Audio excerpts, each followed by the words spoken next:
What's going on, my Pokegs? Welcome to the Pokegerse. My name is Gerson, and recently I've been asking my viewers to comment any combination of 3 emojis for me to create a brand new Pokemon out of. Some of those emoji combinations led to some really cool Pokemon designs, such as this Ghostly Rose Ninja or this Flaming Skull Motorcycle Pokemon. And because it's random emojis, some Pokemon can completely be wacky, like this hockey playing crab that plays on a shark mascot team, or this spicy burger dude. In this video, we're going to be creating some more custom Pokemon from your emojis, so feel free to comment below your emoji combination, and you might want to be subscribed to the channel just in case your emoji combination is the one that gets picked for the next video. And we're going to be starting off with this one submitted by, well, I guess I should call this viewer Otter Emoji, and they definitely seem to like otters because their emoji combination is an otter emoji, along with an anchor and a water drop emoji. And this one right off the bat felt like something that a water starter would be, and then I thought to myself, well, duh, considering the fact that we already do have a water otter starter Pokemon. Try saying that 3 times. Water otter starter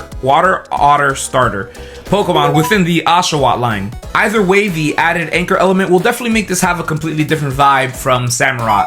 I thought of designing a big, muscular otter sailor Pokemon since sailors are definitely within that anchor theme. Even Popeye the Sailor Man has an anchor tattoo. For my initial concept, I was attempting to work in a marking across the chest that would resemble an anchor like a tattoo, but I ended up scrapping the idea, instead just going with a more simpler route with the stripe marking across its fur to give it that sailor shirt vibe. I wanted it to be like a rough and tough kind of sailor, so I designed its ears in a way that makes this Pokemon appear as if it's wearing a bandana, tipping on that pirate crew member aesthetic as well. Now, to redirect the anchor part of its design in a more literal way, I ended up designing its tail in a way that mimics an anchor, which kind of makes this Pokemon appear a bit more beaver-like. But I mean, a lot of Pokemon borrow from multiple animals for a singular design. Just to make the design feel a bit more fantastical, I designed 2 arm floaties around its arms that unintentionally became the most clever part of the anchor incorporation. Because this sea creature having rubber around its muscular arms remind me of that Anchor Arms episode from SpongeBob.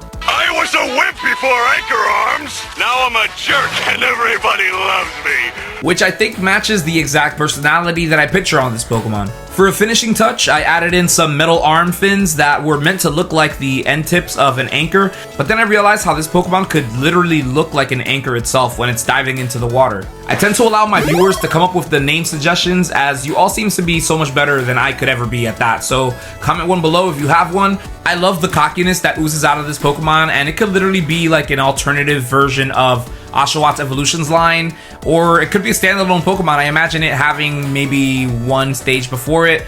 But either way, yeah, let me know what you think down in the comments, and yeah, let's get on to the next one. This viewer named Kings wanted to see what I came up with their emoji combination of a tiger, a retro video game emoji, and a ghost emoji. And I decided to take on the challenge, but I was honestly scratching my head at what I was gonna do with this. I was thinking the play would be to create a tiger-like creature that looks like it came straight out of a retro video game. Now that was a good starting point, but it's what I added in later that really pieces the whole thing as one of my most unique and favorite designs. So let's first get that video game tiger thing down. I first thought of making an 8-bit style tiger, which would automatically give it a ghostly look, but I was scared that the design would end up feeling a bit too flat. So I instead went in the route of a robotic tiger that could have been assembled from video game console technology. I gave it jolts of electricity for whiskers that almost feel as if it's having a hard time containing the energy within.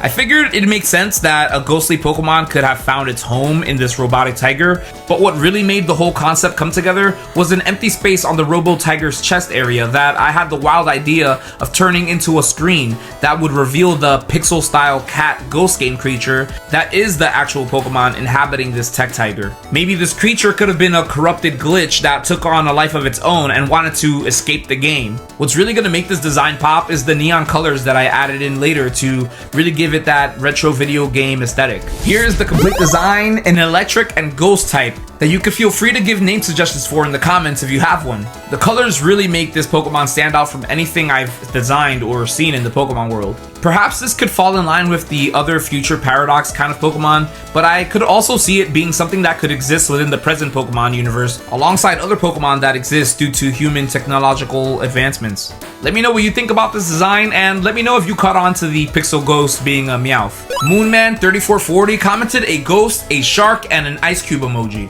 My idea for this one was to make this a living glacier, a big mass of ice in the water similar to Avalugg that is shaped in a way that resembles and has the characteristics of a shark. Now, to include that ghost element, my idea was to make this block of ice essentially carry the souls of the unfortunate people whose boats crashed into it. Its shark body parts are segmented within the chunks of ice, creating its fins. The jagged craters running down the body give the appearance of shark teeth without it actually having the ability to open its mouth, which it doesn't have one anyway. I simply went with a ghostly wisp around its eyes for the spookiness, but it could also be a nod to the tears of the souls flowing out of this Pokemon. Here's the complete design, a ghost and ice type that is honestly so cool in its simplicity, and it's not just because it's a block of ice. I'm sure that this will undoubtedly get comparisons to Avalugg, but there's enough people that don't like Avalugg's design that could potentially prefer something like this over it. By the way, I won't always make a shiny for these Emojimon, but I couldn't help myself but to make a shiny for this one with the colors that look like the Aurora Borealis.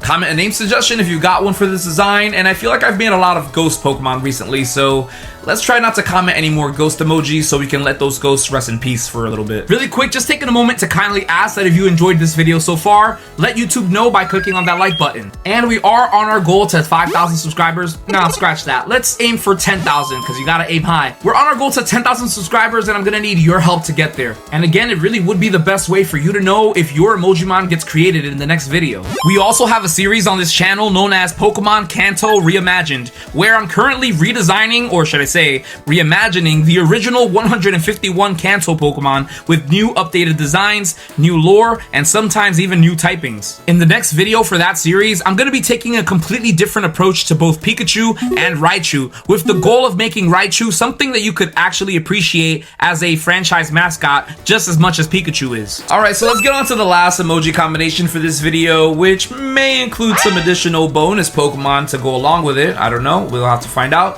TCG Chris asked if I could make something with a star, a monkey, and a fist emoji, and it just so happens that I already have a design from several years ago that is a fighting type albino monkey Pokemon named Munkles that I've been wanting an excuse to redesign because I feel like I've grown so much in my Fakemon designing since then. Munkles is a Pokemon that works similar to Eevee, where it evolves into a different Pokemon based on the stone it receives. If you give it an ice stone, it becomes the ice and fighting type Frost Kagape. A fire stone would make it become the fire and fighting type Flare Kagape, and the Thunderstone would get you the electric and fighting type Volt Kagape. Honestly, I don't think y'all will ever understand how cringe it feels on the inside showing these old Fakemon designs, but cut me some slack. I mean, these were from the days that I designed all my Fakemon on a free app on my old iPhone 6. I'm not kidding. Design-wise, I based these Pokemon on albino apes who are martial arts experts with ninja-like appearances that also reference some of the most popular animes of all time. For this redesign, I wanted to keep the same general design, but definitely simplify it because the more I looked at the original design, it seemed incredibly busy and could have definitely benefited from less detail, especially it being a first stage that was gonna gain new elements anyway. No pun intended. The original design had way too much going on, especially around the face area, that has some ties to Dragon Ball Z, with the dots on the forehead meant to look like Krillin's dots, as well as the eyebrows that most of the characters in the show had. The band-aid-like marking above its nose was another common anime trope to symbolize its roughhousing, fighting nature, along with the markings across its cheeks that I wanted it to be part of its signature look to help it differentiate from other monkey Pokemon that already exist. For the redesign, I'm gonna take away the eyebrows because I realized how off-putting actual eyebrows can look on a Pokemon. I also got rid of the dots, at first thinking I could do with just two, but in the complete render, I ended up taking them out entirely. Trust me, it was for the better. Oh wait, I almost got carried away with the redesigning aspect that I almost forgot that this was meant to be based on the 3 emojis sent in by TCG Chris of a star, a monkey, and a fist. Okay, so we got the monkey part down, and the fist is pretty self-explanatory with the fighting type. Now, where to add the star?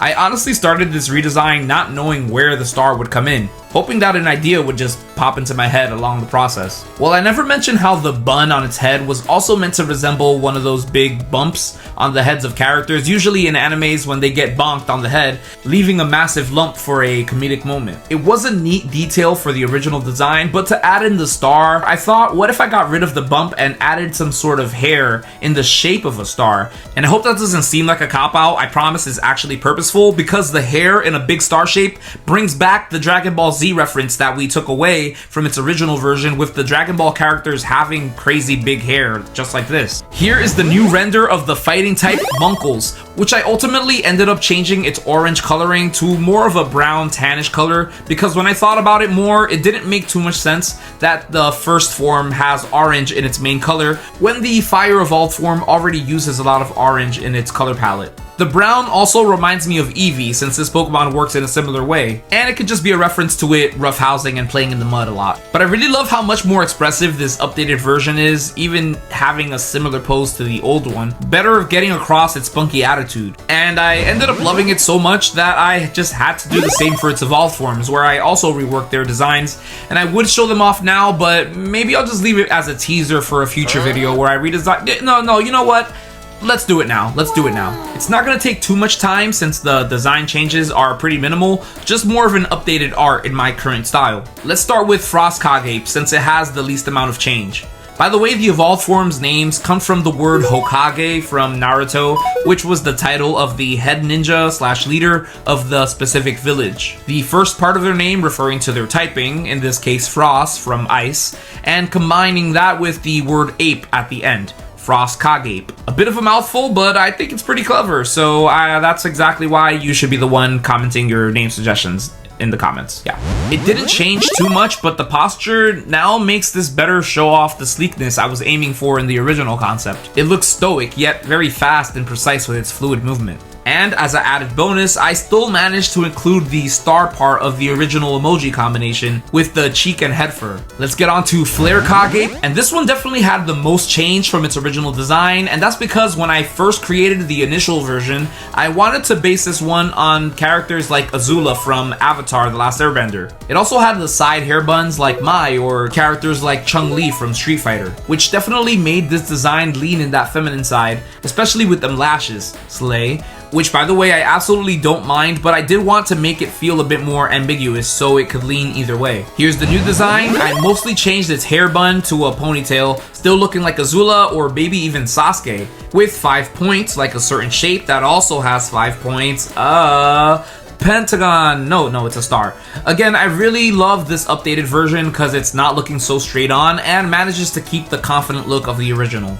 And last but not least, let's update Volt Kage, the electric and fighting type that I always considered to be my personal favorite of the three. This design also didn't change too much, mostly changing its positioning while playing with some new proportions that I thought would be fun for the brute of the group. You'll see just in the way that I designed the hands in this new art exactly how much growth there's been that I'm honestly so grateful I get the chance to actually see when reworking an older design. Here's the new version, and I added in some light minty green colors to contrast with all the yellow, since the other forms also have different coloring. Oh, and in case I forget, there's an upside down star right around its neck. Again, just take a look at these hands in comparison to circles. I'm really glad that I got to redesign these, and again, let me know if going back to rework some older designs would be something you'd like to see. Thank you all for watching today's video. Make sure to comment your 3 emojis for me to create a new custom Pokemon, and have a wonderful day wherever you are. Peace.